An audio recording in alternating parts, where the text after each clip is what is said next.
नमस्कार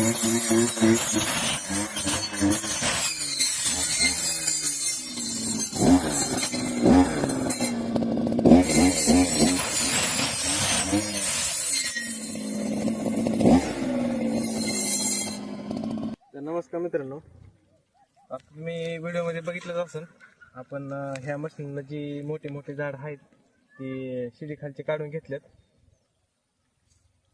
तर काय झालं, ही मशीनचा जी प्रोटेक्टर होता इथं प्रोटेक्टर असते, त्या प्रोटेक्टर हा इथे आपण काढून टाकलं कारण की आतमध्ये त्या तारामध्ये जात नव्हतं. त्यामुळे प्रोटेक्टर काढून ताराच्या आतमध्ये घेऊन मोठे मोठे झाडं काढून घेतलेत. चांगला यूज झाला या मशीनीचा. बघू शकता आपण साफसफाई व्यवस्थितपणे केलेली आहे. असेच नवीन व्हिडिओ बघण्यासाठी आपल्या चॅनलला सबस्क्राईब करा. धन्यवाद.